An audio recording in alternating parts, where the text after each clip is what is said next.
And well, hello everyone, and welcome to this month's special episode of Wheel Tapping. Today, I am going to be joined by my friend and co-host, Mr. Tony Fryer. How are we doing today in sunny Colorado, Tony?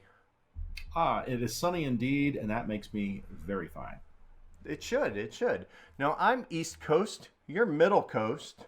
I kind of felt like, we're doing 1846 today. So for those of you playing along at home, we're gonna tackle this one because this is a big one, and I think it's very cool. So I thought it was important. Well, Tony, you thought it was important to see if we could represent the left coast with Mr. Tom Lehmann is joining us. How are you doing today, Tom? I'm doing pretty well.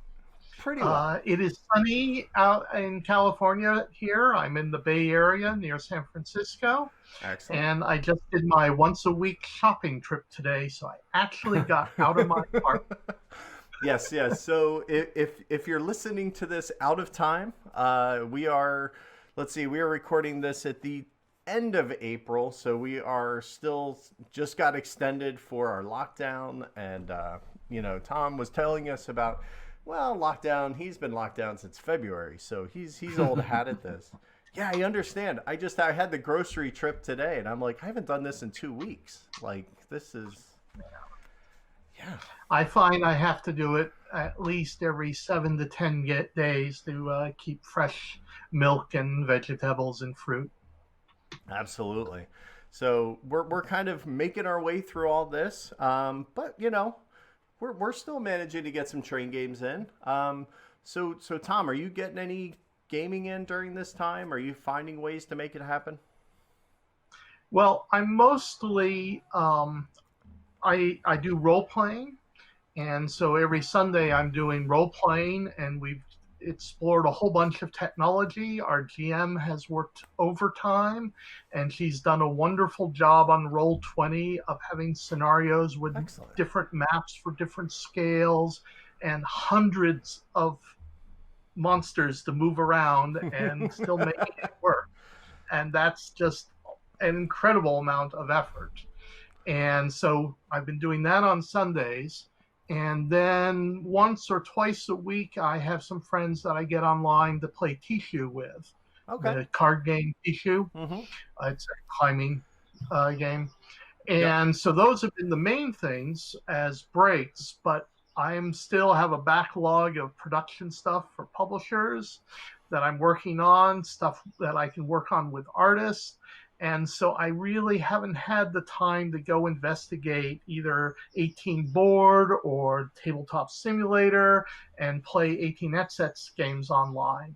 If this goes on long enough, I'm pretty sure I'll get You'll reach that point where you'll have to. Well, once my pipeline of projects, once my pile of projects that are in the pipeline ends, then I'll have time because it's so hard to do actual prototyping and game development when you're by yourself. I can only solo so much. Right. And, the groupthink problem is really bad. Yeah, especially when you're the only group. That would be it.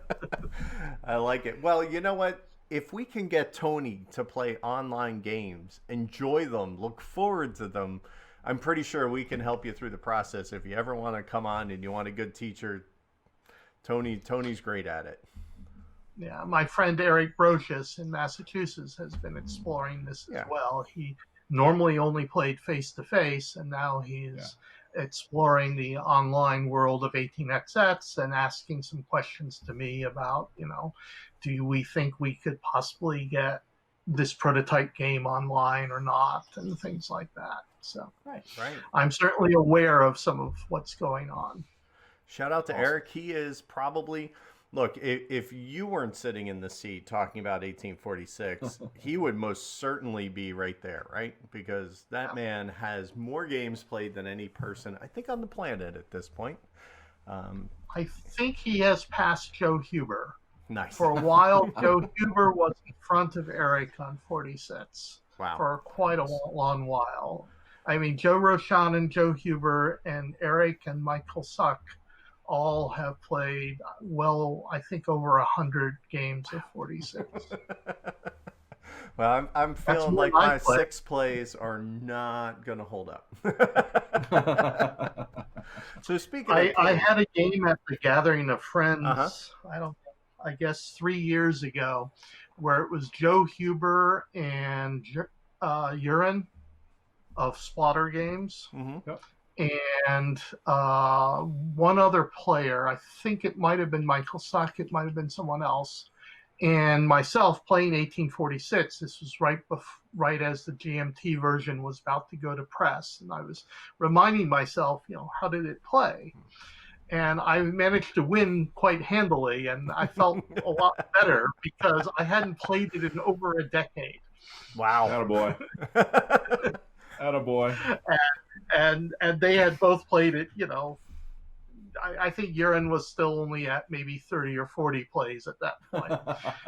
But I felt okay, all right. I still understand the game. My understanding of it has not been, completely eclipsed, by better play evolving.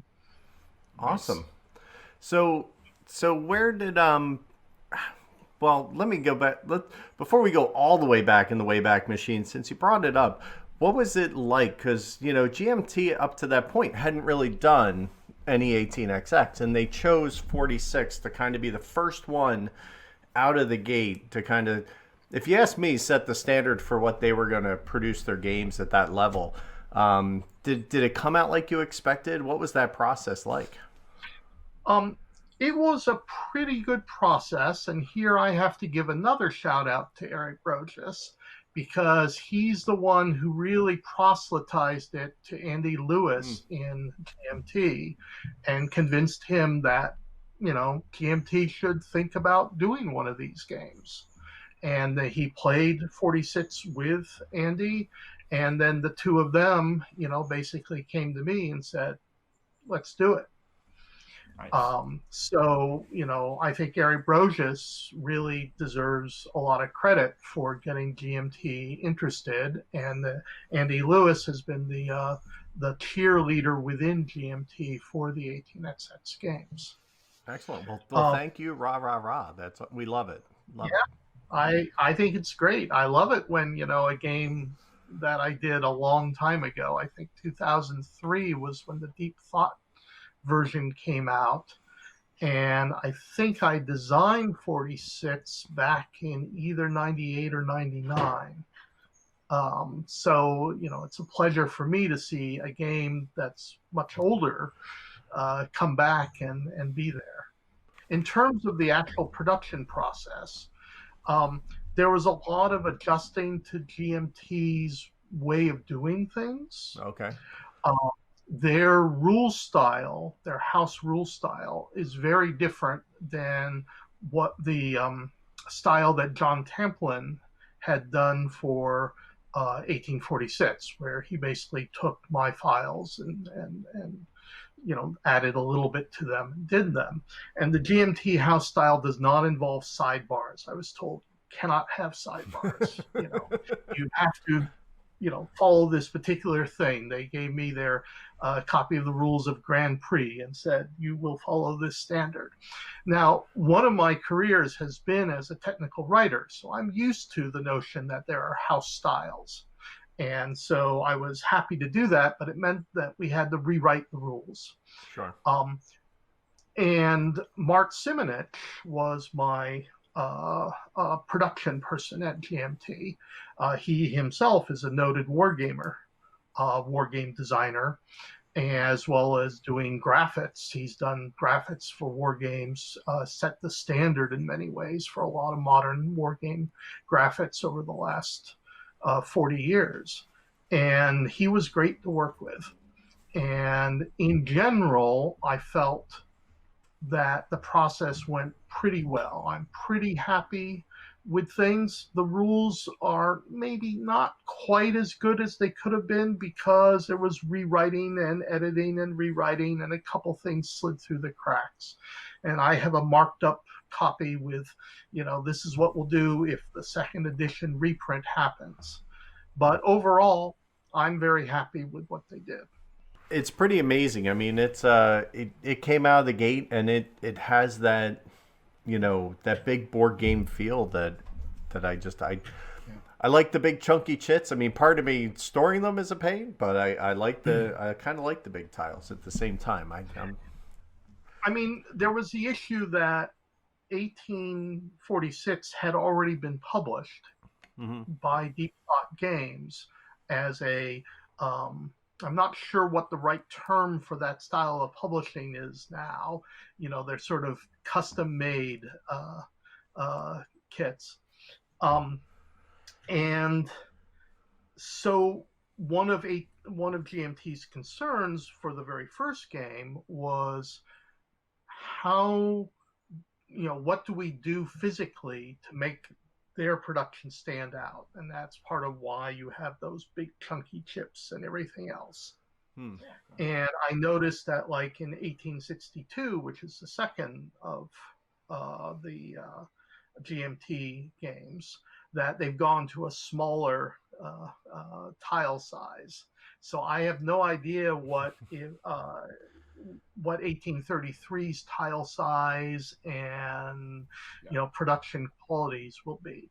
I did ask early on, are they trying to standardize, have a set tile size, a set map scale, and so on?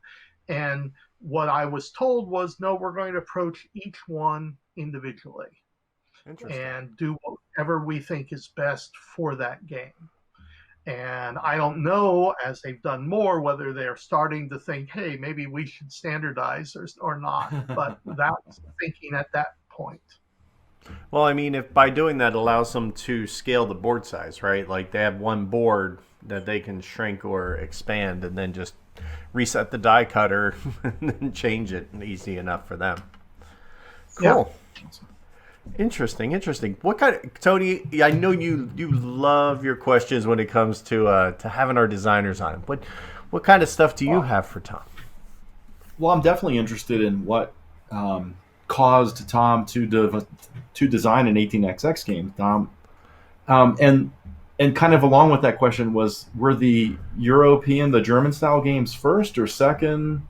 Because I know you're a very successful designer in that genre of games as well. Right. Okay.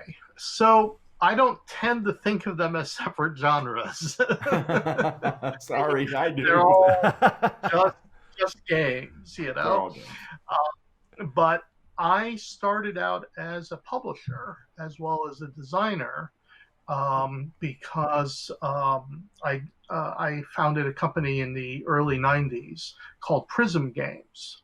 And the games I were producing were sort of somewhere in between Euro and what was then typically done in the US. So it was, this unusual half Euro, half not Euro sort of style.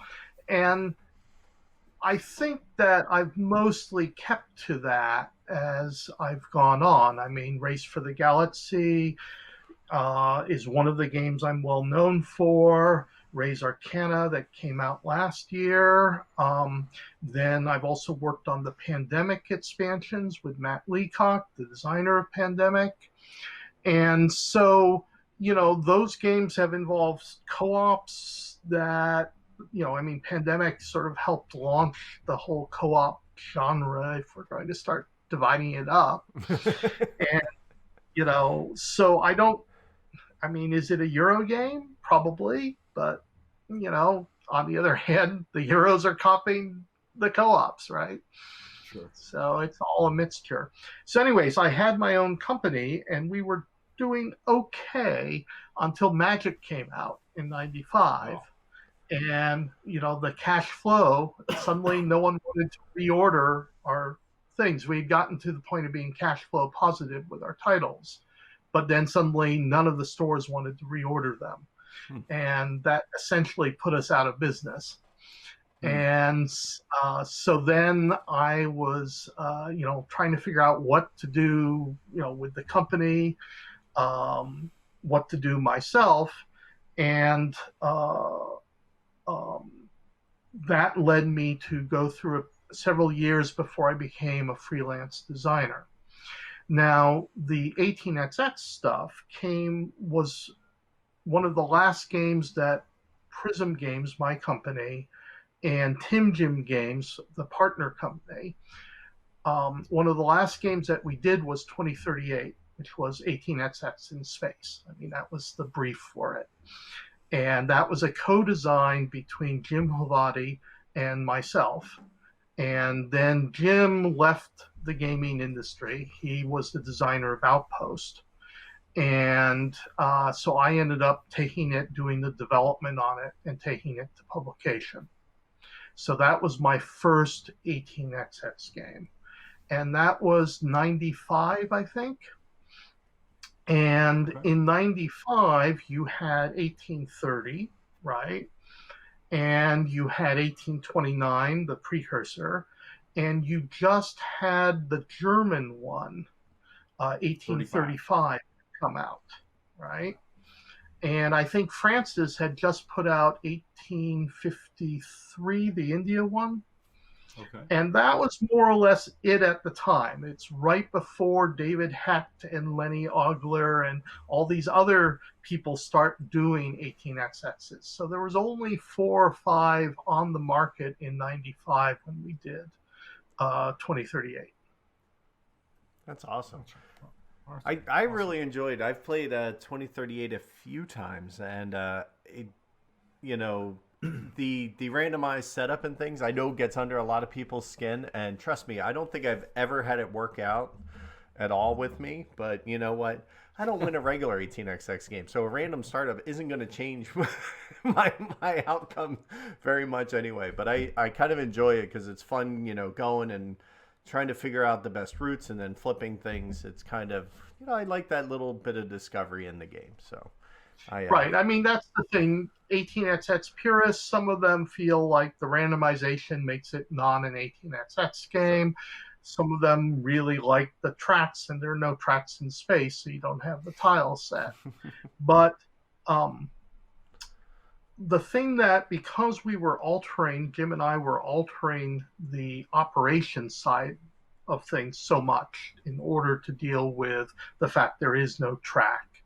Right. That meant that we didn't feel we wanted to also change the financial side that much. So we went with sort of, you know, state-of-the-art technology at that time, which was, you know, 1835. And the one thing we added was the growth companies, so that you had a strategic choice. You created new companies. But, you know, that was as far as we wanted to go, because we felt that trying to change all the financial stuff as well as changing all the operation stuff, we would totally lose our audience. So it, in some sense, is a tamer game on the financial side.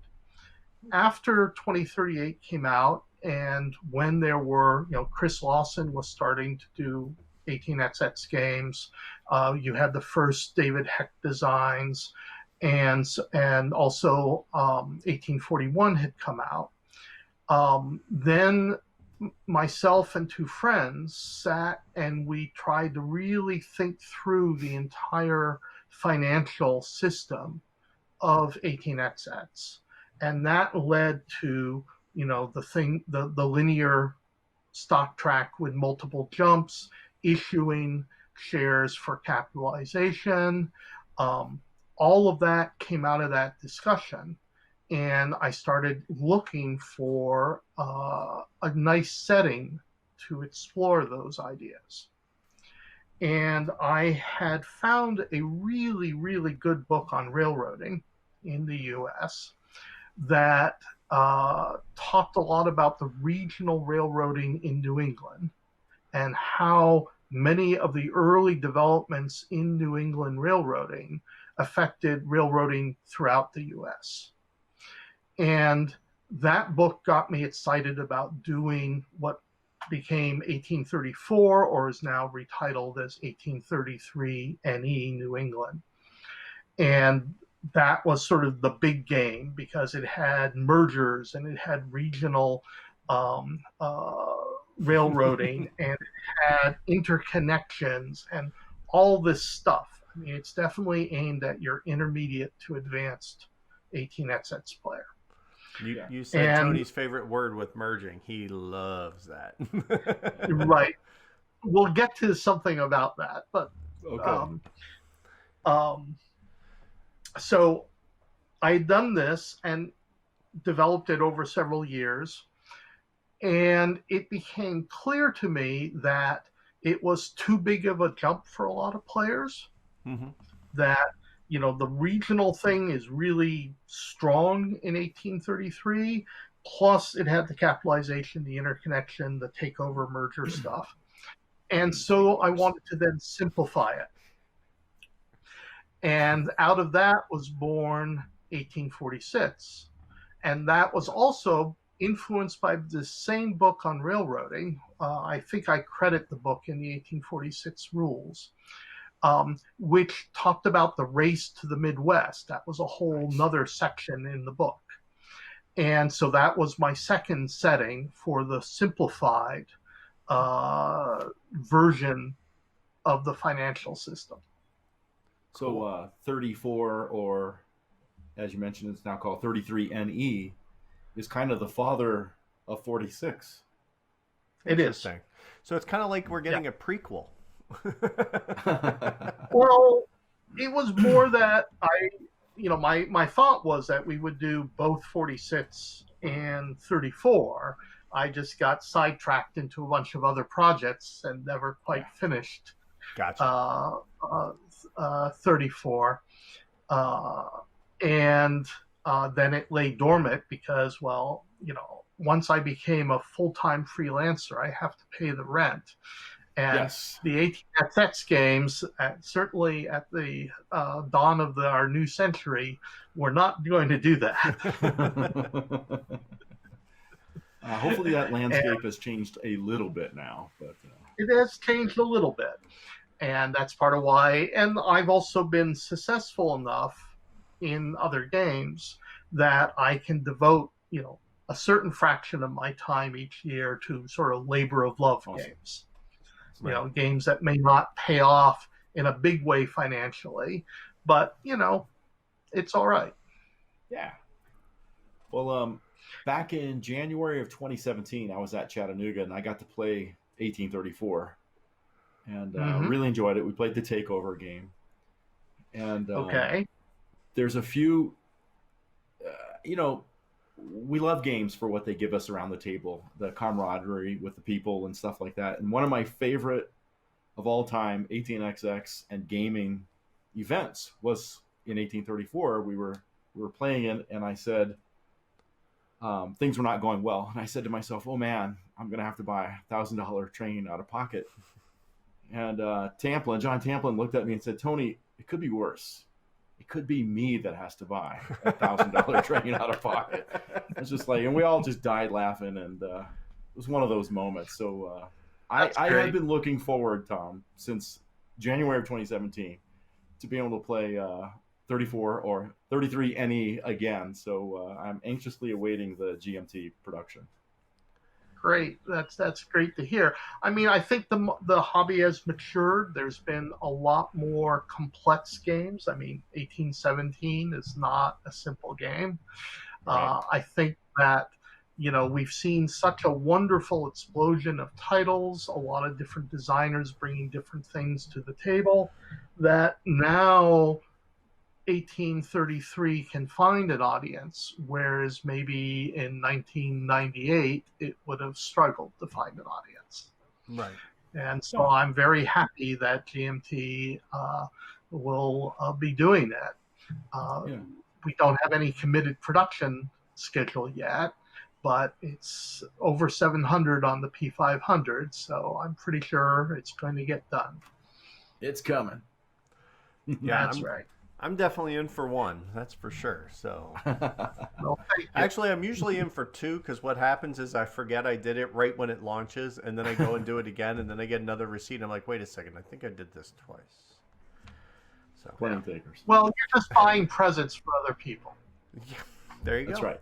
But all the people I'd want to buy presents for are on the show and already getting their copies, so don't worry about it. You need more friends. Well, truer Yes. words have not been spoken. I go for quality over quantity, I guess. So this is awesome. Anything before we start heading in, Tony? Do you have any other questions? I'm good. Let's go. All right. So let's move on to the. Well, first, let's kind of recap what we're talking about. We are talking about 1846. It is designed by Tom Lehmann. It was initially published in 2005. Is that the Deep Thought publishing of it? I don't know. It's That's, year that's what 2005. BGG has. Yeah. Yeah, it's one of those two. All right. It plays 2 to 5 players, and you can definitely knock it out in 3, maybe 4 hours. It's one of those games I think that can move right along. Recently saw publication by GMT, and is currently has its second printing up on the P500. You could probably still find a few copies in the wild. I know it's sold through distro, but there may be some still out there in the world. If you're looking for it, I think you can probably find it affordably. You don't have to spend hundreds of dollars to get it, which is always a good thing, right? You mentioned that it's 2 to 5, Right? and the box says 3 to 5, and the game is, I think, very solid 3 to 5. I have put out on BGG draft rules for 2 players, and they're okay, right? Okay. If what you want to do is play it 2-player, want to explore it, it'll do the job. Do I think it's as solid as the 3 to 5 player experience? I have to be honest and say no. Okay. But again, your mileage may vary, and that's why it's not officially 2 to 5. Good to know. Good to know. And I have about 6, 7 plays under my belt. Tony, you have about 3 times that. Yeah, it's my 18X plays are the only things I track, and I have 21 plays, including Tom's 6 plays at 2-player. There you go. And what you're dealing with here, my friend, is a bunch of addicts. And, How many of them are after lockdown? Yeah, no, none. No? All before So lockdown. Right? Does it work for you 2-player? It does. I mean, you're spot on, right? Like, you're better off with 3 players, 4 players, 5 players, right? But sometimes you just wanna play. And 46 is a game that sometimes we just want to play, and it's better than sitting on the couch watching TV by a million miles. And so We'll just put that on the back of the box for the second. There you go. That's a ringing endorsement if I ever heard one. That's right. You can have that for free, sir. Why, thank you. You don't even want your name on it. No. No. But in all seriousness, we do play a 2-player, and we have fun with it. Great. Excellent. So in this show, we like to break things down by phases. You just sat through the initial auction, and that was us getting to know our third chair a little bit. But now we're going to kind of break the game down into some components and kind of like talk about it a little bit. So real quick, let's talk a little bit about the MacGuffins, Tony. So what are some of the things that kind of set this one apart in your minds from other games that we're typically playing?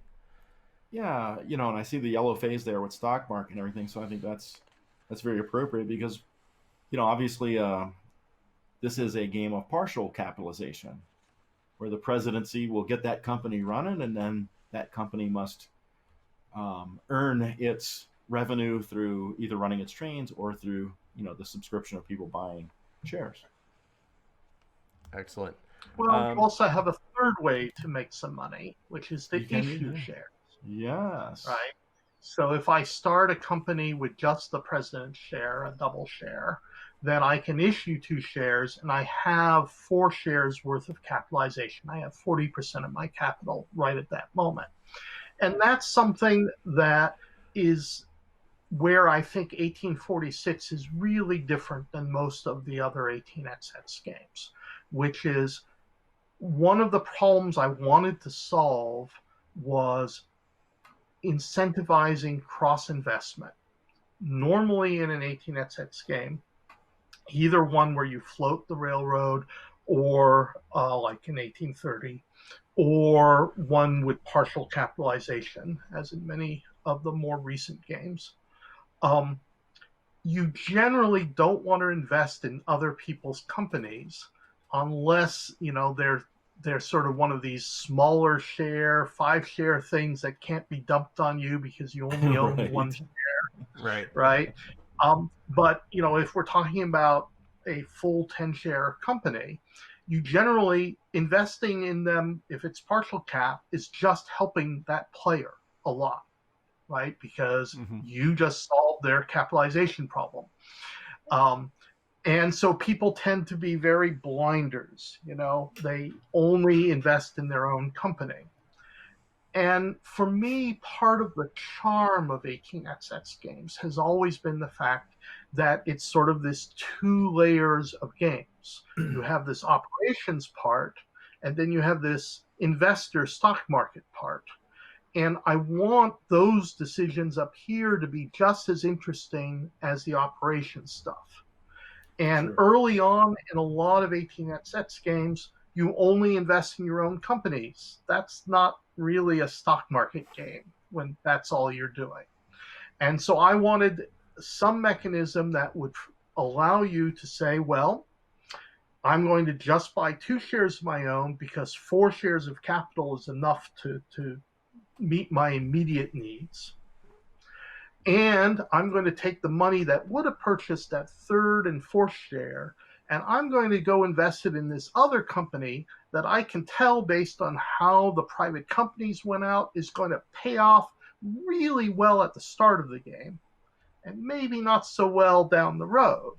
But I want to reap those rewards, buy that share, and I'll sell them in the mid game, get out of it after I've gotten all the money, leave the president the headache, and continue, with my own railroad, which maybe is setting up track for a bigger long-term payout in the middle and the end game.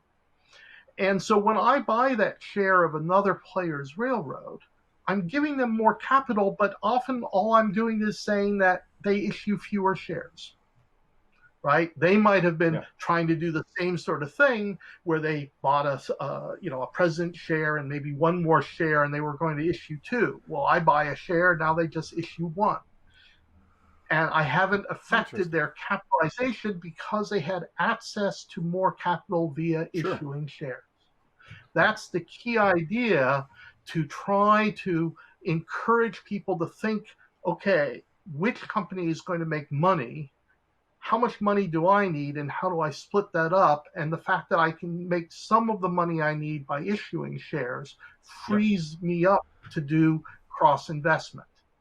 And that's very different than almost any of the other 18xx games. Yeah, for sure. I definitely have some. When we get to the brown phase, which we call shenanigans, I definitely want to talk some cross investment stuff, because I've got some thoughts I want to get your take on. Sure. But I totally I love and agree with everything you said, because for example, this morning we were playing an 1830 based game online.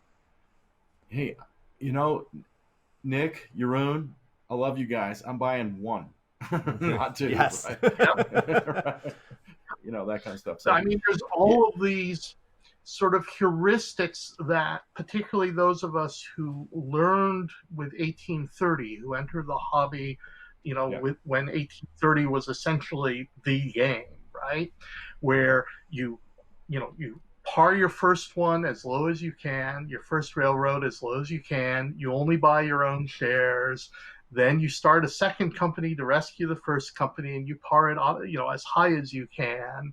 And there's all of these sort of patterns that we have learned and internalized from 1830. And to some extent with 1846, I was deliberately trying to break some of those patterns. Yeah, it's perfect. I mean, another pattern that I try to break in 46 is, in most 18xx games up to that point, you wanted to have at least 2 railroads. An early one that you start, to get going, and a second one that helps rescue the first one to keep it from getting into huge train trouble. And in 1846, it's not so clear you want to start a second company. You often just want one company. And I tried to make that decision as tight as I could, where there's advantages for going for two railroads and there's disadvantages, and I want that tension. And that was something that, again, didn't exist at the time I designed 1846. Now there have been more games that are doing that sort of thing. Mm-hmm. But that's another thing where I'm deliberately trying to tweak, some of our heuristics for those of us who learned on 1830 style games. Well, there's a third I want to ask you about too, and that's the drafting of privates versus the auctioning of them. Right. And that's something I did deliberately because, remember, the context of I had 1834 and I was trying to simplify the game and make it something that brand new players could play. And so the draft was there for two purposes. One is to try to shake up stylized openings, right? In some of the auction games, and I'll pick on 1830 here, there are people who are like, you must, auction the private that gives you that share of the Pennsylvania for $195. That 160 price. If someone gets it for that, the game is over, right? And there's a lot of very strict beliefs about that 1830 auction. And very stylized, almost tick around the table as everyone sort of knows what to do. And by having a draft where you don't always get the choice of perhaps the two privates you wanted to try to play, that means you're encouraged to explore alternative strategies. You can also go for a fewer private strategy by taking the blanks, or you can go for more privates. And that's something that I want players, I'm a big believer in giving players agency. I want them to be able to decide what sort of game they want to play. So that's the draft is there so that to avoid the auction and the sort of known price points, and to encourage looking at a variety of strategies. I like that. You also mentioned in some of the design notes that it's also there to help new players navigate the pricing. Exactly. And so I don't do the private company drafting in 1833. I'm back to the auction because that's for intermediate to advanced players who already, can sort of deal with that. Sure. Have you ever done a non-draft variant? Like your two-player rules variant for 46? For non-beginners? I don't think that's needed. I mean, the non-auction works pretty fine, right? The only case where it wouldn't work is if you had a groupthink that believed that two of those privates were the kiss of death. Right. If it's only one that you think, oh, that's overpriced, if that's the groupthink of your group, well, then it'll be left over and it'll move around the table, descending in value until someone twitches, right? So the system that I have handles, people's a group evaluation as long as, at least one of them, is thought to be overpriced. And let's face it, those privates are pretty good. Oh yeah, for sure. And that's deliberate. I don't want to be in the situation where a group says two of them are the kiss of death. Although the mail contract, I would argue you actually need to own a railroad and not play an investor strategy to actually make it worth owning. But right. Call personal experience out on that one. Your trains are different, but we're going to talk about trains in the green phase. Yeah. But let's talk about the map and the stock market, because in the stock market, you'd earlier mentioned double jumps and triple jumps. We call them double jumps and triple jumps. I don't know what your lexicon is for that. That's fine. Okay. And you have the box that you can only double jump while you're in this box, and once you get out of that, you could be fortunate enough to do some triple jumping, and it certainly happens. Right. How did that all come about? That came out of that discussion where we went back and looked at and rethought the whole financials. Again, I like giving people agency. So I let you start anywhere from 40 to 150, which is a pretty wide range. Very. And so, that's one thing. The double jumping is rewarding payouts. One of Eric Brocius's rules for 1846 is if you're ever so fortunate as to be in the position where you can double jump when you only half pay your revenues, do it. Do it. That's one of his rules, because that funnels a lot of cash into the company if you're paying out that much and still getting your double jump. I follow that rule whenever possible. It's a good rule. Yes. It's a good heuristic. The bots ends at 150, right? You can't launch a company above 150. And that's to prevent a late game company just sort of trivially solving all your train issues, right? You just can't plow so much money into a company. I mean, you can plow a fair amount. If you can buy 5 shares at 150 and issue 5 shares for 137, that's a lot of money. Done that. But if it went, all the way up, where 500, you could start a company at 500, then you're talking about being able to create thousands of dollars of capital, and that just gets ridiculous. If you go out there, then you have to do a much more complex scheme where you start shorting people and you start really testing all those sort of shenanigans. That's moving us into the 1817 territory, and I wasn't willing to go that far. The other nice thing about the you mentioned the half holds, which this was the first game I ever encountered that had that mechanic that I got to play with.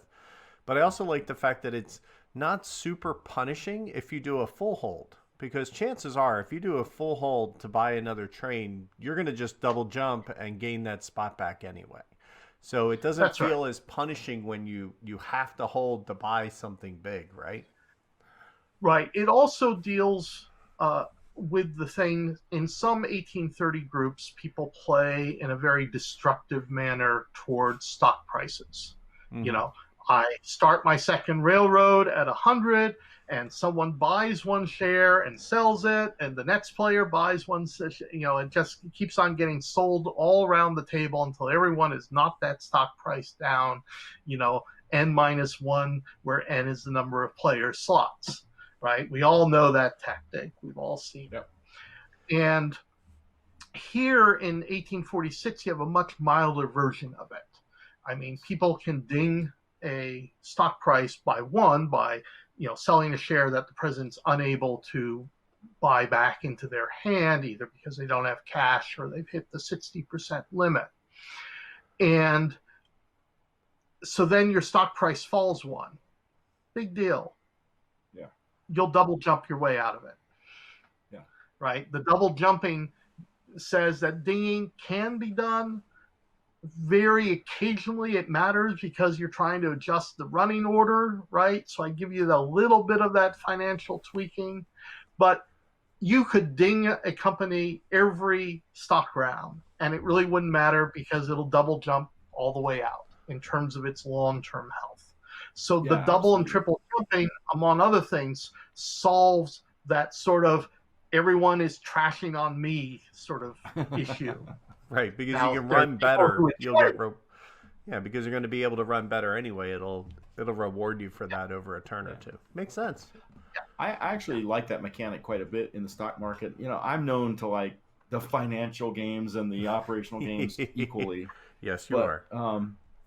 and I actually like that mechanic because it does do exactly what you said, right? Like that, just take that element out of the game. Um, but I've seen people, make decisions based on whether they should buy that share from the bank or from the company, depending on the financial situation of the company and various things. Well, do I take that hit and put the money in the company, or do I want to avoid that small hit because the company's got Yeah, plenty and of money? again, that's actually mostly a non-decision because the Yeah, company can redeem shares or issue maybe. shares. So, it Yeah, usually doesn't matter. Occasionally it matters, but most of the time it doesn't matter. yeah. You You have to factor all that in, buy it from whether you're going to redeem it. that's right, you know. Right on, But right as on. long as you have the cash, and unless you're right against the train rush, you'll want to redeem it if you have the cash, Yeah, yeah. because then it'll make money inside the company because dividends for unsold shares are paid to the railroad. Right now. Cool. Well, regarding the map, I enjoy playing on the map. I think it's quite fun to build routes out there. Um, there's opportunity to lay some, a little bit of unfriendly tokens, but it's not really that kind of a game in my opinion. But I Right. like that it's still there a little bit, Yeah. I and mean, it's fun building routes. the map is the way it is. I mean, so many of the smaller games of 18xx are like a single state. Here's Yeah. Nebraska or whatever. And you'll notice that if you look at the 1846 maps, it's not organized by state boundaries. It Yeah. has a little bit of Illinois and a little bit of Michigan and so on, a lot of It's shaped like Ohio an and amoeba. all of Right. and you know it's because I designed this map to tell a particular story, right? Good. Which was that in the early, in the late 1840s and early 1850s, all the big successful railroads on the East Coast, the B&O, the Pennsylvania, the New York Central, they all crossed the Appalachians, and they were, where in the Midwest is going to be that big hub? Where is it? It's out here somewhere. No one knew, right?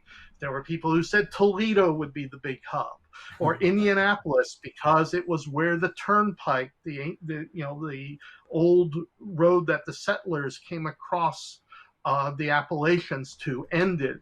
They said Indianapolis would be it. No one thought it would be Chicago. No one. Interesting. Right? People thought it might be St. Louis because that was, a French and Indian met when the French owned the Mississippi. That was a trading port there. And St. Louis happens, and it's purely accidental in some sense. St. Louis also happens to be the first spot where, with the bridge building technology of the day, it was the first spot the Mississippi could be spanned by a bridge as you went north from New Orleans.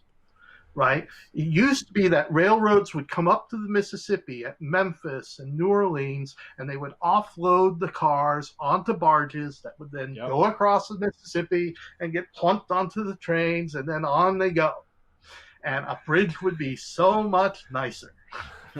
And that was, the thing that St. Louis had going for it was that you could build a bridge across the Mississippi there. And that was, so it both had this French and Indian thing and so on. So there were all sorts of speculations about where this entrepot, this central collection and financial place would be in the Midwest. They all knew it would be there somewhere. And these railroads coming across the Appalachians, they all want to get to it. So, if you look at the map, that's the story I'm telling, right? Yeah. Because we start essentially at the Appalachians, and we're heading west. And you can see Chicago here and St. Louis there, just sitting there drawing you across the board. One of the big worries was about destructive tile lay that would block off. This is a worry not historically, but from a gameplay point of view, that would block off and just kill one of those eastern railroads. right? So the way I solve that is I have 5 effective parachute Yes. ways to get tokens across the board. 2 companies have parachutes. The Pennsylvania can get to Fort Wayne, and the B&O can get to Cincinnati. Louisville, right? And then you can also parachute by buying in 3 of the private companies give you a token: the Michigan Southern, the Big Four, and the CNWI. So there are 5 ways to get across the board, even if they just stuff you, Right. right as you come out of the Appalachian. And that's very deliberate on my part to make sure that screwage with early track lays before you can upgrade the track isn't, just one of these things that experienced players do to the newbie and totally screw them. Yeah. Right. So that was one thing that I think was very different in the map. Was I just put in the features that were important for the story. I didn't worry about state boundaries, and I put in these parachutes to get across the board. The other thing, because this is a game of telling this story where we race across the board, is in the tile lays. I don't know whether that's the next thing we talk about or what. Oh, yeah. No, it's all in this part. The fact that you can lay 2 yellow, or you can lay 1 yellow and do 1 upgrade. Yes. Right? That and gives you a for lot everything. more, and you have to pay for everything. That's sort of a different aspect. Okay. But the fact that you can both lay and upgrade, because a lot of the games at that time it was either lay or upgrade. Right. You could only move 1. And now a lot of more modern games, it's like lay 2 yellow or do 1 upgrade. But I'm even more generous. I'm like lay 1 yellow and do 1 upgrade. Yeah. And that's because I want that map to be built. And when you look at the game after the second OR, right? This is 1 stock round, 2 ORs. Often you look at the amount of tiles already on the map, and it's just far more than in most other 18xx games. Yeah. Well, I mean, the fact that you give us 2 ORs in the first, right after the initial stock round is going to help do that a lot too. Absolutely. Yeah. Sure. Now that's part of that overall rethinking of the system, right? Because remember, I said I wanted to make the game a stock investment game. In a lot of 18xx, where you only have 1 OR and you buy the train after you lay your track, why are you buying into another player's company? Exactly, it's just going to drop in value because it's not producing any revenue in the first OR. Here, you can buy a company. You can invest in another player's company. It falls back in the first OR. It double jumps in the second OR. You made money off the dividend, and you can sell it immediately in stock round 2. Right? I want that stock investment off the option right from the start, and that's why it's 2 ORs. So I do need to ask about Chicago, because it is one of the.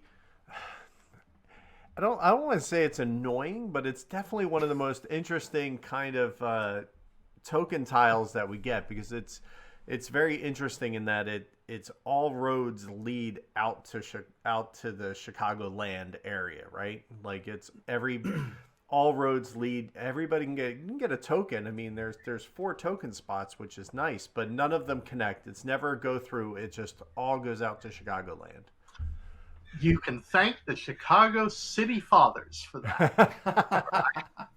All right? This is something that both Chicago and St. Louis did.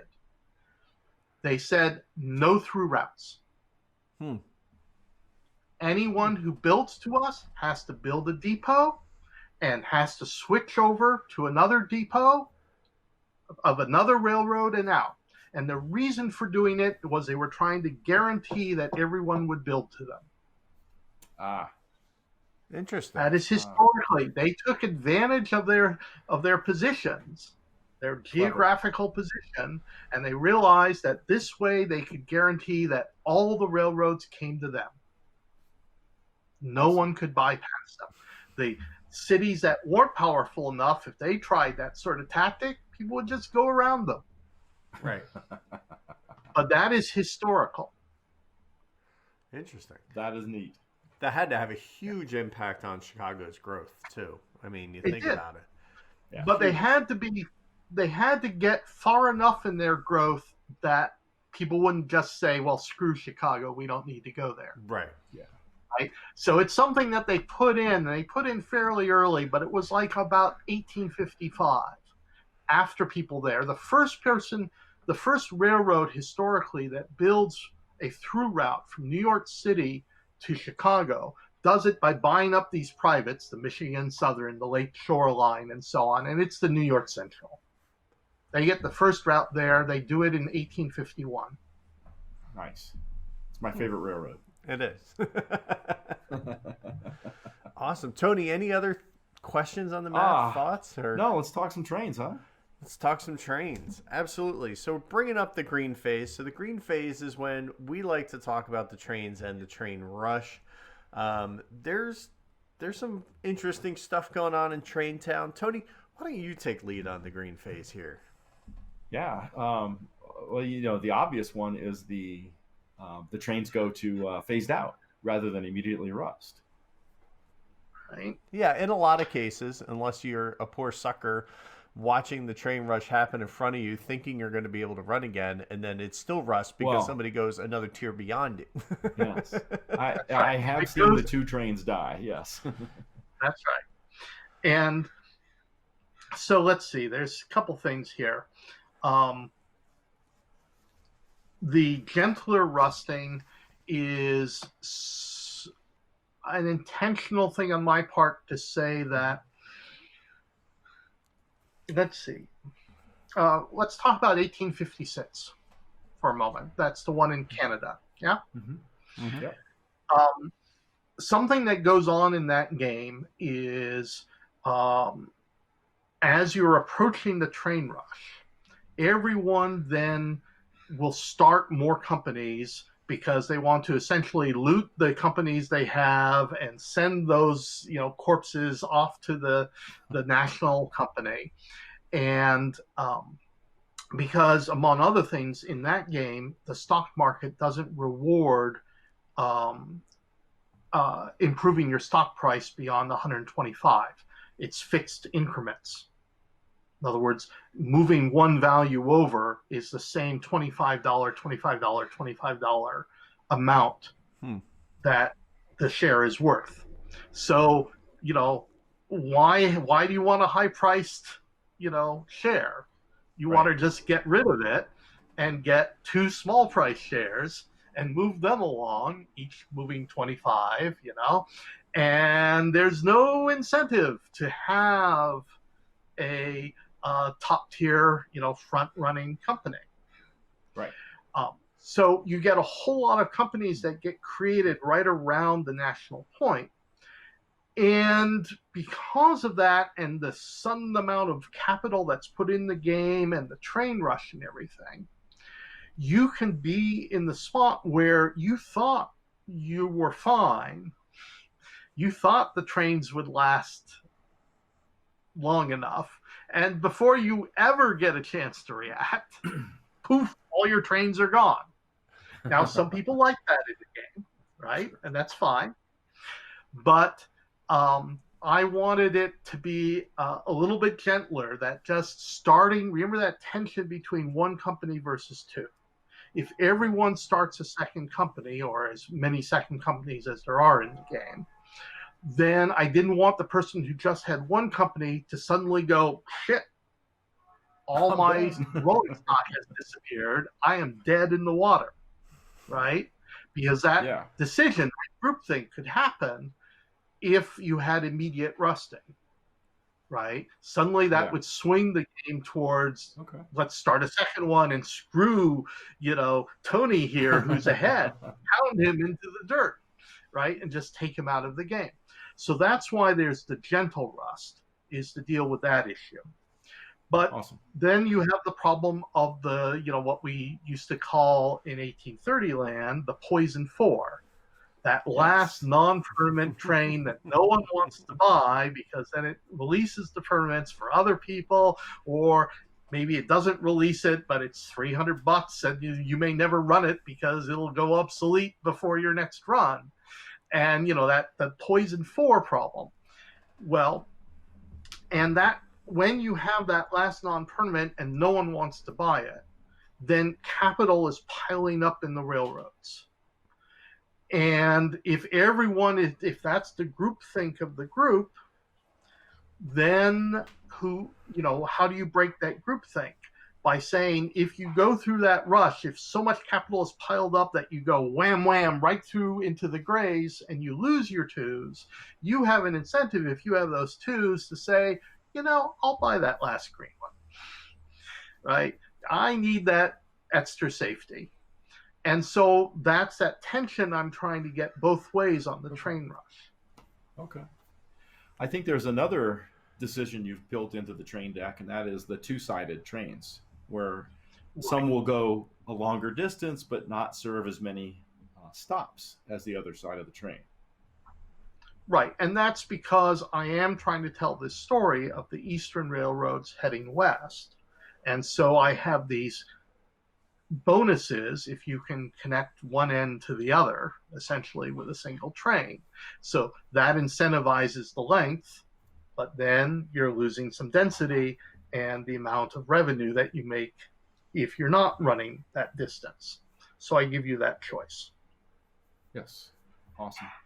No, it's good. And I think it also allows you to reach some farther distances earlier than you would have if you stood with, you had the traditional train roster, which is nice because it helps the trains keep pace with that faster tile laying that we're doing. That's right. Yeah. And I mean, it makes that grand trunk with only 2 tokens, but boy, you can get that, connection, east-west connection really fast with it. A much more interesting railroad. This might be a weird place for me to bring this up, because I certainly could have brought this up at some other locations in our conversation, but the train roster is one of the things that scales at player count, the number of companies, the size of the bank. So, talking about the player count and the scaling of the game, a lot of, I think maybe most 18xx games, what scales is the amount of money players start with. But in this game, you really took the scaling in a different direction. Can you talk about that at all? That's right. Sure. In most games, it isn't so much that your initial cash scales with the number of players. It's that it divides by the number of players. Yeah. Right? A 6-player game of 1830, you have so little cash that you have this diplomacy game about who's going to help who launch a company, right? 1830 plays very differently at 3 to 4 from 5 to 6 because of how that money gets divided up. And I wanted to avoid that sort of diplomatic launching of company things. But I wanted you to have the freedom to launch multiple companies if you wanted to, because they only cost 20% to launch, right? You could launch 3 companies in the first OR if you were so inclined, right? Whether you can make it work is a very different statement. But if you try to do that, possible. If you try to launch 3, I'll make sure you only get 2 of them. Yeah, there are different beliefs about how to play. So that does bring us up. That does bring up the question of bankruptcy too, because that's really a rare occurrence in this game, if at all, right? It is. The rules are there. Let's see. The easiest way to go bankrupt. Here's the secret to bankruptcy. Is to start 2 companies at sort of middling, like 90 apiece, and just sort of run them in lockstep, and then go, why aren't there merger rules? I really need to merge away my problems here. And the bankruptcy rules are saying essentially that if you start two companies and you buy out, 60% of their shares immediately and just go completely short term, you're going to kill yourself. Right. Awesome. And most people figure out not to do that, and then they never come into play. Well, I'm ready to talk some shenanigans, boys. Sure. Because I think 1846 has some shenanigans in it. There's some things you can do, Absolutely. Yeah. So Tony, you're chomping at the bit, so I'm gonna let you run rampant on your shenanigans here, because you're good at this. Yeah, sounds good.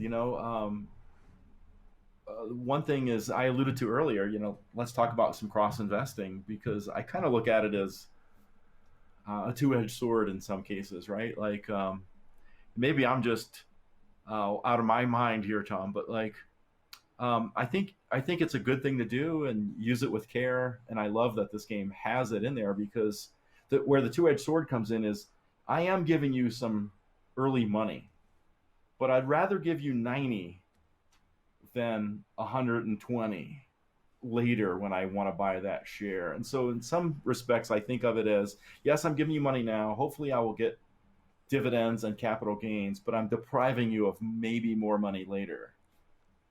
That's right. Am I smoking crack? Nope. This is something that actually occurs in 2038. Remember, I said the one financial wrinkle we introduced in 2038 was the growth companies, which are essentially capitalized companies as opposed to the normal railroads, which are being floated in sort of the standard 1830-ish way. Okay? And when someone starts a growth company in 2038, one of the common reaction of the other players, because they start at 67, a low par in that game, is everyone buys a share. Because if they buy a share so that the dividends aren't going into the treasury, and they buy just one share, it can't be dumped on them. It turns out to be a pretty awesome weapon to just say that growth company is not going to be very well capitalized. Right. And you can do the same thing in 1846, where, if the New York Central has all the right parts and looks like they're just going to be the world beater, you all buy a share of it right at the start of the game. And you just enjoy their short-term money, and they're going to have to struggle for capital. And if you can judge when that train rush is going to be, and you all sell that share, so that whatever few shares they might have, they can't issue because 50%'s in the stock market, then you'll deprive them of more capital right when they need it. Absolutely. And right when they have to withhold and not pay out anything. That is another, you mentioned Eric Brocius's rules. We have one like that where it's a lot of players, if this is the last time I'm running all those two trains, I'm holding. So yeah, get out of that company. Yeah. That's right. And again, I want the stock investment. I mean, there's stock investment isn't just pick a stock. It's knowing when to get out of it. Right? Yes, right. I mean, if we talk about the real stock market for a moment. And I have often against, experienced 18XX players and people who've not played 1846 a lot.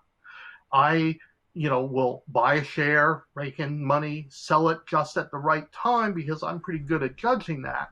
And that used to be one of the ways that I could beat experienced 18XX players in 1846 because they wouldn't be doing that strategy. Yeah. And when you do it well and then buy it back, the next round, now they have their permanent trains. It's their only company. Right. They have to pay out. You buy it back as fast as you can. Maybe you arrange that you have the priority and, it's all good.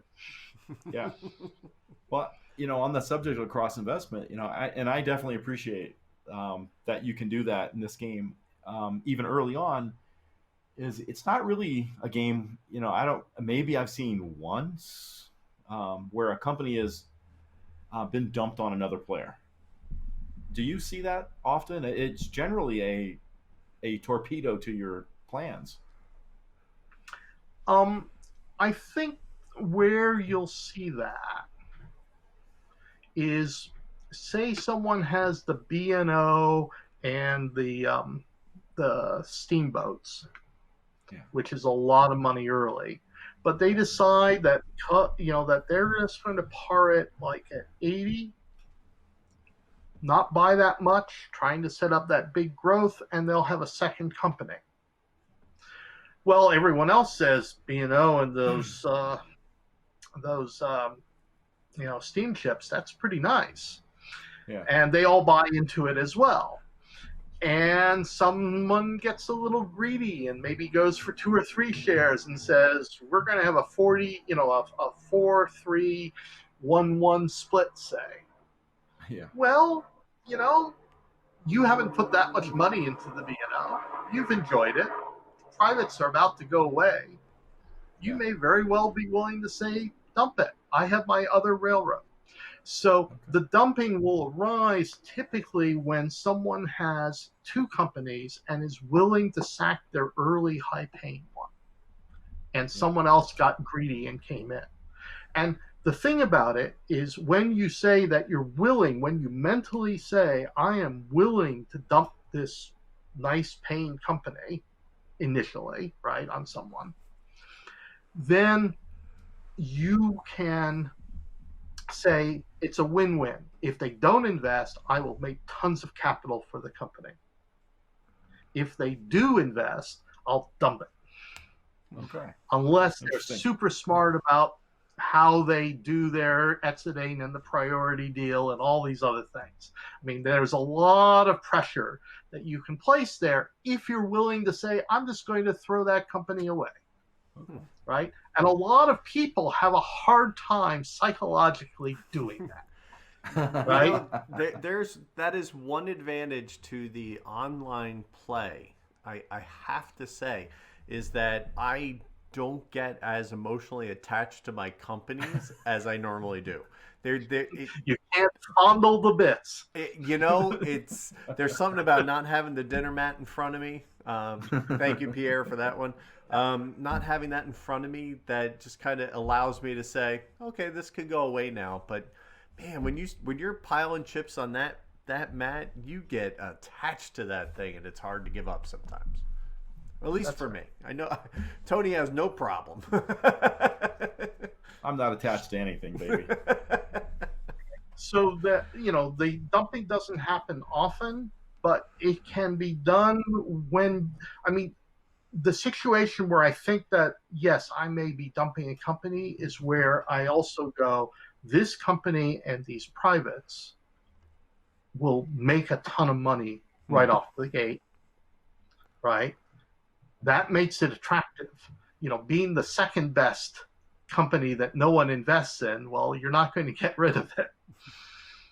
But if you are the top runner, the top payer in the early going, then it's a win-win. If people are going to invest in you, and so they're robbing you of your capital, you dump it. And if they're not, that's fine. You have all that capital.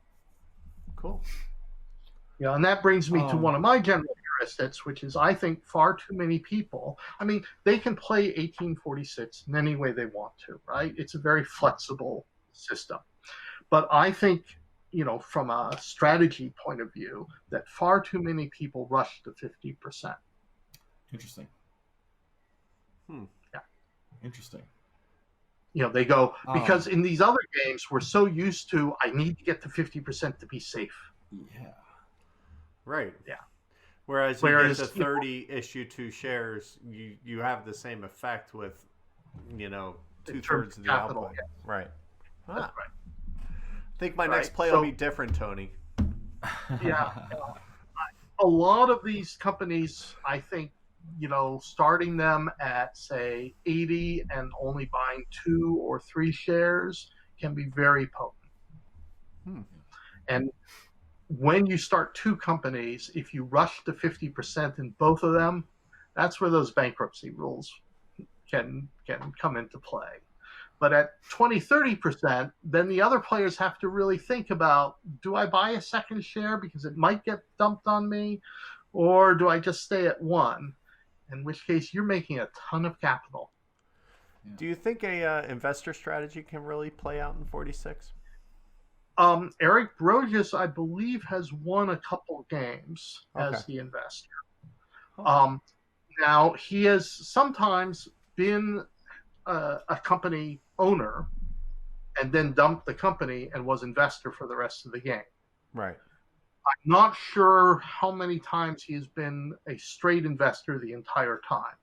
I think if people love those privates and you're just taking the pass tokens, then you might be able to do that. Interesting.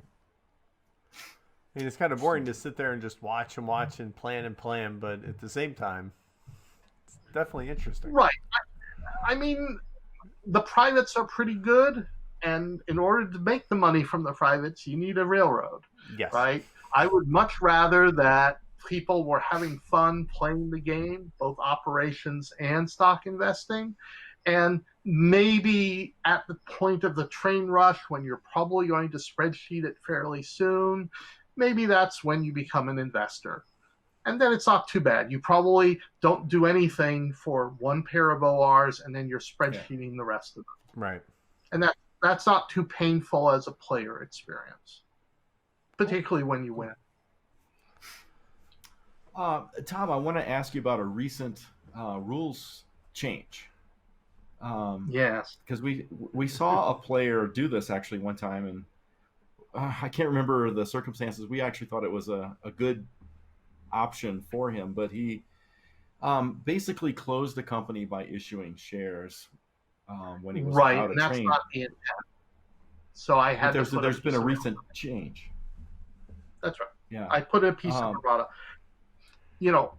This gets back to, I have these beliefs about the 18xx system, right? One is I want stock investing to matter. Another is I want you to feel that being a president has both benefits and liabilities. Sure. I don't mind if someone, through some combination of first issuing shares and then buying a train that's gets them through that round, but they withhold, and then maybe they, run out of a train and then close. They do some work to get to the 0 point. I'm cool with that. But I don't want it to be just, I buy it and immediately do this, and then throw away the company by issuing shares. Yeah, makes sense. It shouldn't be that easy. And I apologize for not catching it, beforehand. It's all good. It's all good. Yeah. I'm just glad I had the opportunity to ask you about it. So. Right. Yeah. It's fantastic. Yeah. No, I want. I mean, to me, that's one of the fundamental parts of the 18xx system. Yes. You're president. You get to make all the decisions, but you have this liability. Yes. If you don't feel that there's any liability there, then to my mind, you have departed from sort of one of the essences of 18xx. Yeah. I'm willing to have some shenanigans, right? I'm not, well, I just want you to... No, you're absolutely right. The liability part's a key factor. Yes. Yeah. Now, I've done that other shenanigan where I've avoided privates, saved up some money, started a company at 40, closed it. My favorite thing is to move all the trains for $1 each to the NYC, because he can run those 3 trains really wonderfully, of course. It's gotten so to the point where if I start a company at 40, people are like, "Oh my God, what's going on?" So, but it's kind of a fun thing. But it has a couple of things going for it, right? You get 240 in that company. You can get it closed right away. You get those 2 trains out because the operating rounds are backwards. That first round is backwards. You move all those trains to your sexy company. But depending on how successful you were in avoiding privates could have an effect on, how successful you'll be with that strategy in terms of somebody seeing it and saying, "Hey, you know what? Let's stop you from being able to do that." And then also it lowers the certificate limit in the game when a company closes. So it makes those decisions a little more robust. Yeah, I want there to be, at the end of an 18xx game, after the train rush, there's that final stock round where everyone adjusts their portfolio but they're hitting the stock limit, right? And you want the number of shares and the number of companies per player to be such that if you're not running a railroad that's doing well, you get a little bit punished for that, right? You're not getting all 10 sold out. You're getting dinged, even though the double jump will sort of fix that. In the final ORs, you're losing, probably a value. Mm-hmm. And so if a company leaves the game, then you should reduce the certificate limit so that you still have that penalty for having the worst railroad at the end, that no one's buying it. If it's still getting all 10 sold out because, everyone's at limit and that's all the shares there are, there's no penalty there. Yep. Nice. Absolutely. Cool. I like it. Tony, any more shenanigans? You've got a ton on this one. There's one more. And Tom, you already kind of alluded to it, the issuing, because I think that's kind of shenanigan-y in some respects, and that whole thing about getting buying 5 shares and issuing 5 shares of a highly capitalized company late in the game and pushing the trains along and stuff like that. But it seems that now the group here in Denver is amazing. I mentioned, I think when we were off air that, the last 18xx game day we had here, we had 16 people playing games, right? So my group is large. So groupthink is not the same 4 people. But I see a lot of people that they have a mental block against issuing shares. Oh, I'm not going to issue any shares. No, that's a bad thing. It's not a bad thing.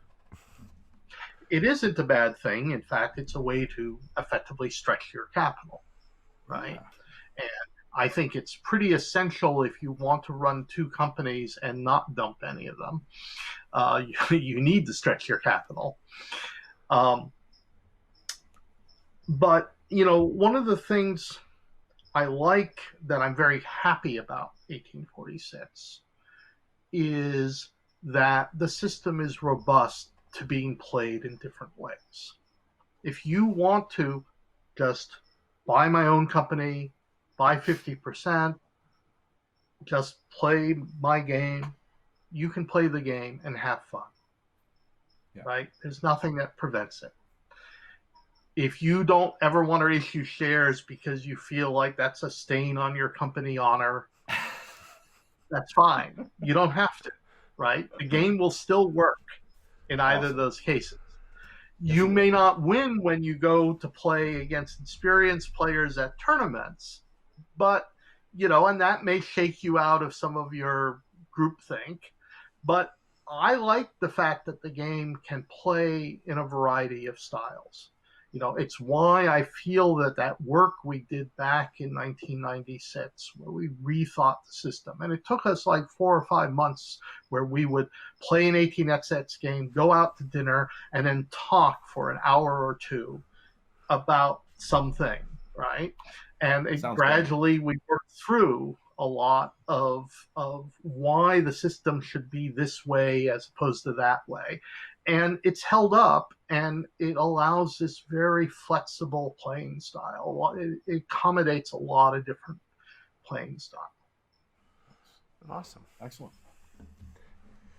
Awesome.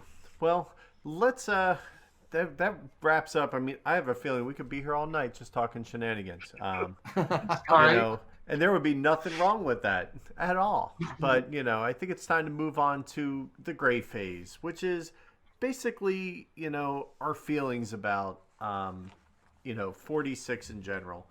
I'll let you kind of have the home run here, Tom, and kind of bring up the rear. My own feelings are this was quite possibly, this was the second 18xx game I ever won. And I vividly remember it because I was one of the people I was able to half hold and jump. And then I was able to afford the big permanents and then just go nuts. And it was great. And I vividly remember it because it was my first play on the GMT copy. And, it was a really good night, and it has a great memory for me.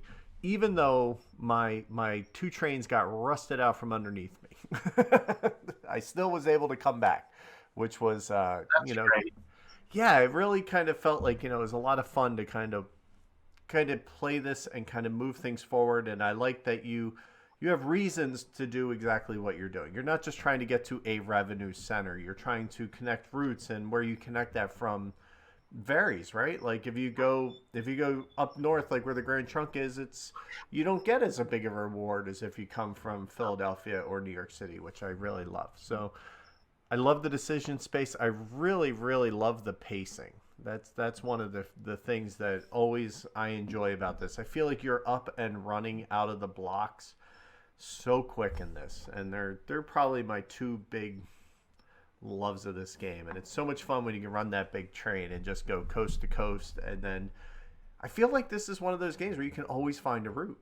Like I don't feel like it's hard. Like I don't think you're stuck with trains you can't run. I feel like there's always a route somewhere. You just got to find it. You might get stuck for one OR because an unfriendly token or maybe two Right. unfriendly tokens descended on you. But you can usually, because of the lay and upgrade, you can usually build a bypass. Yeah. It might take you two ORs, and if people have nothing to do and spare cash to buy the tracks, but often because of the train rush, many companies don't have any money to spend on track lays or upgrades, so then the end game screwage that happens in some 18xx Right. games doesn't tend to happen as much with 46. Yeah, I really enjoy that. So Tony, what are your thoughts? Well, 46 was actually the second game I've ever played of 18xx, Oh. and obviously not that game, but a game of 46 was the first time I ever won an 18xx game, and I was really pretty thrilled about that. But yeah, so that I guess that was, let's see, if I was talking about going to Chattanooga in January 2017, then it was is sometime in 2016 is when I started playing these games, and so it's been 4 years, and the evolution of my gameplay with this genre of games has been I want to play every different game I possibly can. Oh my god! Oh my god! Oh my god! And we'd play a couple titles, 2 or 3 times tops, and we'd go on to another one. I want to experience it all. And 46 kind of was one of those early games and went away for a while, right? And then about 2 years ago, it came back onto the table, and maybe I'm a more seasoned player now and can appreciate the things I'm looking at in the different titles. And so the last 2 years, it's been regular on the table, and to me the game has legs, right? And to a lot of my friends, it has legs too, because some of these guys have been playing these games since 1829 came out, right? And they still like to play 1846 as well. And I say that from the standpoint of, I think a lot of people out there think that 1846 is a softer, gentler game, and maybe that's fair compared to some titles, right? But that's not a criticism. That is, and I think Tom illustrated in this conversation why that is. He's got some solid design principles and desires behind the things that make 1846 what it is, right? And I've really enjoyed this conversation and hearing those things, and it's definitely enhanced my appreciation of the game.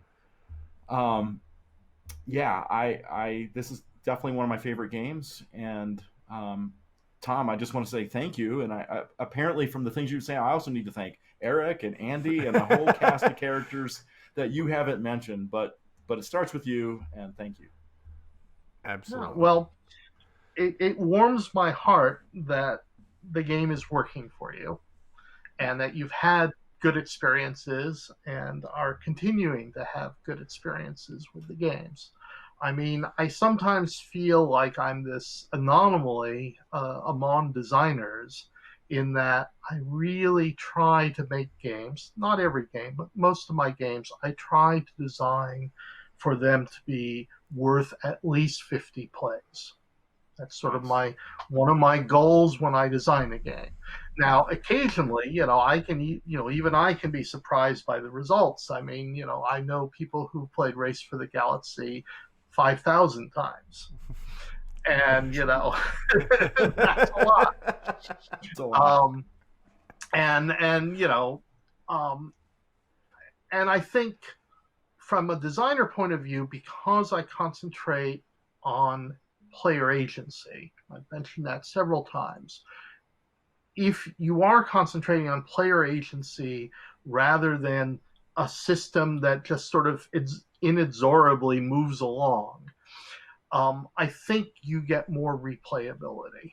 And I hope, and I think, designers, I mean, right now, I think we're in this wonderful space with 18xx where there's a lot of designers doing very creative things. And I think that it's a good thing, but I would hope that people are looking to get replayability. It doesn't just appear magically. You sort of have to design for it. Nice. And that's something that I try to do in every one of my games. And I'm glad that it's working. As a bonus feature, I thought I would mention here that we came up with 2 more private companies for 1846. Oh. Okay. And the idea is to have, when you play, because everything scales in 1846, you mentioned the trains and so on, but the privates also scale.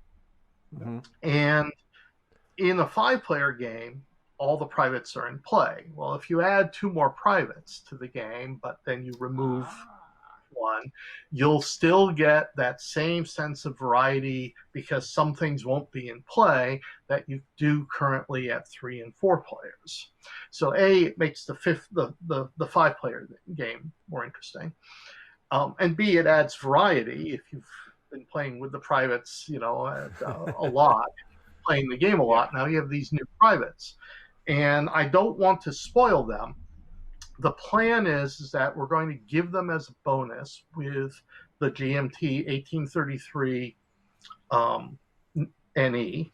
So if you've already bought 46 and we do it, you'll get these privates. If the reprint campaign for 46 works, they'll be included in it. They'll just be part of the game, right? This is not something that disappears that you have to go chase. Right. And finally, if you like 46, but 1833 doesn't sound like your cup of tea, GMT will have a number available for purchase through their website. Cool. So you'll be able to get it one of 3 different ways, Awesome. And I will, like I say, because it'll be probably 18 months before 33 is available, I'm not going to make them available as print and play because they're supposed to be a bonus for, the 33 backers and so on. But I will say that they're both privates are around the Louisville area, not Louisville, one north. West Virginia area there? I have a map. Cincinnati. Sorry, I'm just blanking. Cincinnati and... Pull that map up. Cincinnati. Yes. They're both around the Cincinnati area, which I think will make the C&O a more interesting railroad. Oh, nice. I think it's a very interesting railroad, but... Yeah. Look at his shirt. Right now is often people's sort of last choice among the railroads in some sense. Yes. So by giving 2 privates in that area, it makes you rethink a lot of the, do I teleport with a token from the B&O? Is the C&O? Is there new strategies here? That board area, which sometimes only 2 companies are in, might see a third, company there, and so on. So I'm just saying that is something that I'm hoping to add because I do want replayability. And Awesome. this is something that lets me add a little bit more replayability to the title. Makes a lot of sense. Makes a lot of Love it. sense. I like it. Well, I think we're here at the end. And, I just, Tom, I was ecstatic Wait. when you responded to what? Oh, yes. Priority I'm deal, sorry. baby. Oh, Priority yeah. deal, You baby. got to. See, I forgot I didn't have mine sitting here because I don't have one All for right. 46. But Tony, I need to ask then. So Tony, what's your priority deal marker? The priority deal marker I used for 1846 was given to me by my good friend Kyle Nauman. And it is a little casting of the Chicago Water Tower. And maybe little is not correct. Really nice. So Very nice. we know this is there. It also doubles as a weapon if you do something. Right. You don't know. You rust the twos this was on built in That large 1869. group he plays with, it used to have 3 more people. Used to have 3 more. This guy, the actual tower itself survived the Great Chicago Fire, and from what I understand, people in Chicago, Kyle's a now former Chicagoan, they view this tower with pride as a symbol of the resiliency of the city of Chicago, and Awesome. And I think, given the resiliency of 46, this is a very appropriate. I like that one. Priority deal marker that Kyle's given me. It doesn't open up and have alcohol in it either, though. That's No. Unfortunately, it's big enough to. it is. It's Yeah, rather the long. winner gets a tankard, you see. There you go. That's right. Excellent. That's awesome. I mean, I can't imagine a better one. So, what a great way to end. I don't have anything special for my priority deal in this one, but I find something, maybe an arch, because St. Louis, archway to the west, gateway to the west. There you are. Maybe a That bridge. could work. Maybe there's something to be had there, huh? It's good. I think that marker kind of has to speak to you, right? So For sure. Things. So I'm always, either have a prototype or I'm playing games with other people. So I always play with their tokens. I don't have a special token of my own. But I'll think about it. Maybe someday I'll actually post something. yeah, that's one thing that when I stayed with Tony last January, he has a nice little shelf in his game room that has all his little priority deal markers on it, and so I thought it was an important segment. My host in England when I visit is Steve Thomas, who runs an 18XX zine and has been sort of rules guru for a lot of 18XX games, reading the rules and commenting on them before publication. And he has a little shelf in his living room, but instead of priority deal markers, it has all the many trophies he's won from 18XX tournaments. I am humbled every time I step into that room. No doubt. Yeah. That would be a very afraid small to go in there. shelf. That would be. No, he's a great guy, and he loves to play 18XX. If you're ever in England, send him an email and look him up. Yeah, we have Bruce is one of the guys at our local club down here, and you walk into the game room where he has, and it's just plaques on the wall from like WBC and everywhere, just littered up there. So, yeah, That's nice. It's a little intimidating, but That wouldn't be part of his psychology, would it? home field advantage in the finest form, right? That's Excellent. right. Well, thank you so much for having me here. I really appreciate it, and I hope that the viewers have enjoyed some of the things we've been talking about. This was a lot of fun. I was super happy when you responded positively to my quest for you to be on, and I thought that was great. Tony was like, "Whoa!" he was rock on. He was excited. So this was a big one to talk about. I'm super excited that we had to have you on to talk about it. So thank you so Great. much. Thank Thank Tom. you. All Good right. night. Well, And thank all listeners.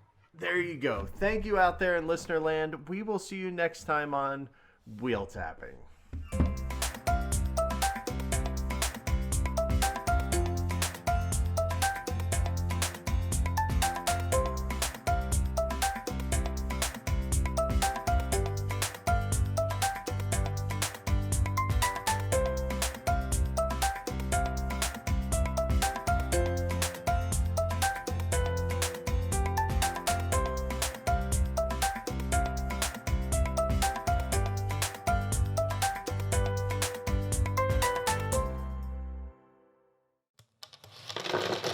Punchboard Media, where we all bring something to the table. pull up a chair at punchboardmedia.com.